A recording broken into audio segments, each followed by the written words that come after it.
This is Unit 1, Time Signatures and Rhythm of Keith Snell and Martha Ashley's Fundamental of Piano Theory Level 2.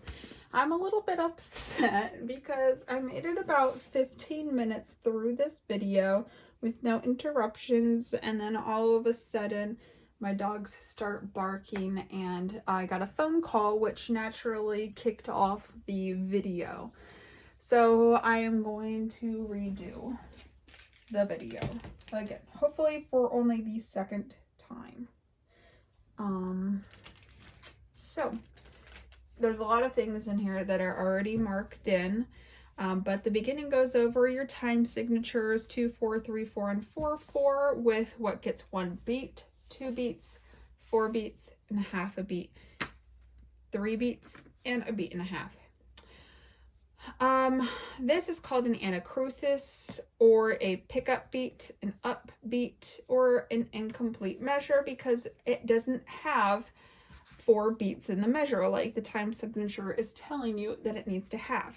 So here is beat 4, whereas the remaining 3 beats, they're at the end.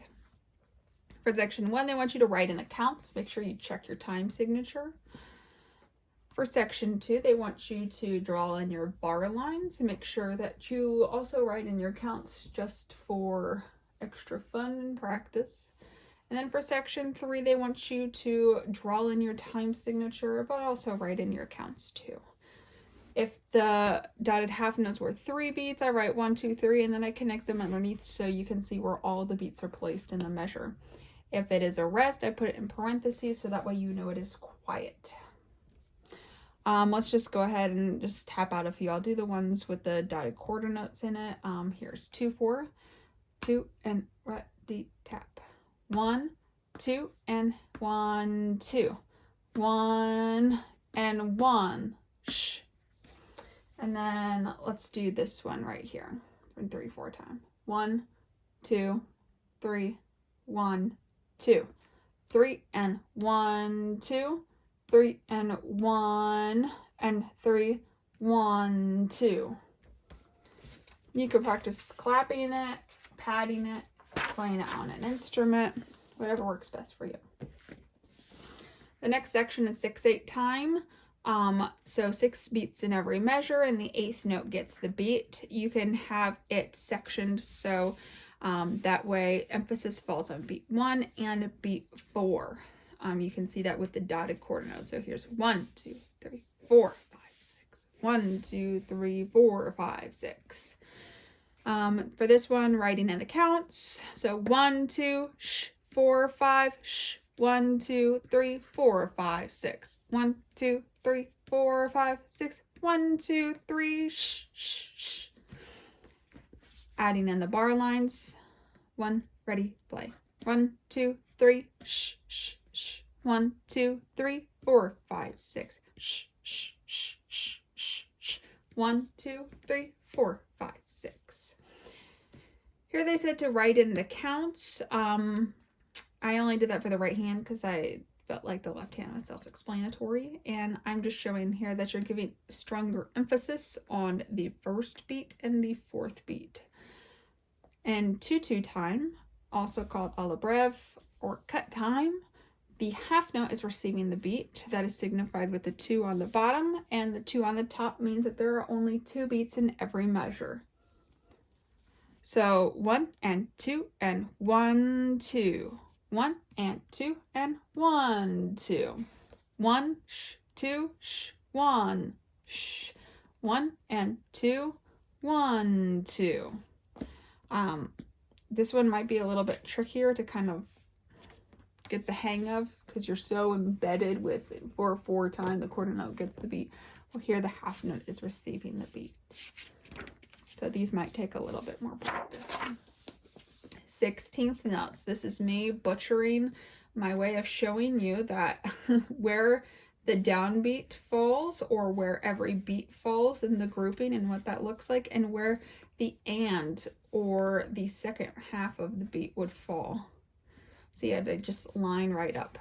16th notes have 2 flags, whereas an 8th note has 1. And it can be double beamed in groups of 2 or in groups of 4, but each individual 16th note receives a quarter of the beat. So here they want you to draw your double beams to connect in groups of 4. Then they want you to clap and count. So you have 1 E and a 2 and 1 E and a 2 and 1 E and a 2 and 1 E and a 2 and I repeated because there's a repeat sign. 1 and a 2 and a 1 and a 2 and a 1 E and 2 E and 1 E and 2 E and then you have 1 E and a 2 and 1 E and 2 E and 1 E and a 2 and 1 E and 2. Next exercise. 1 and a 2 and a 1 E and a 2. 1 and a 2 and a 1 E and a 2. You can have different groupings of 16th notes.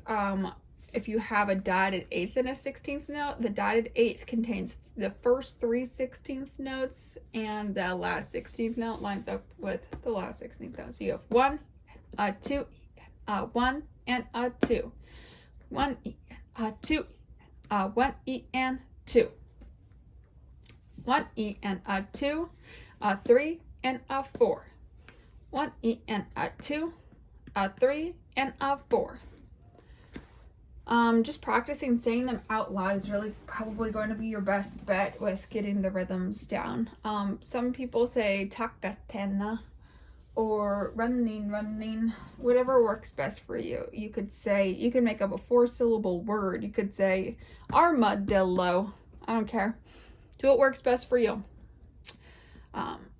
Here we talk about syncopation, which means emphasis on the weak beats in the measure. So here we have short, long, short, long. And then we have 1 and 3, 4. Short, long, short, 3, 4. So 1 and 3, 4. 1, 2, 3, 4. 1 and 3, 4. Shh. 2, 3, 4. This is going to be a little bit, sorry, I was just thinking in my head, might be a little bit tricky to get started on, because you kind of have to think of the beat when you're dealing with syncopation with 8th notes or with 16th notes. You kind of have to divide what comes next. So you say, wow, where's beat 2? Well, beat 2, the first half of beat 2 is connected inside this quarter note. Not all of beat 2, but the first half. Second half is this 8th note right there. So you have to think about it that the beats can be split apart. That's my best visual that works for me. So you have 1 and 3, 4. 1, 2, 3, 4. 1 and 3, 4. 1, 2, 3, 4. 1 and 3. Shh. 1 and 3. Shh. 1 and 3, 4. 1, 2, 3, 4. And that's it. That's all of Unit 1. And I managed to do it in 8 minutes this time. Woohoo!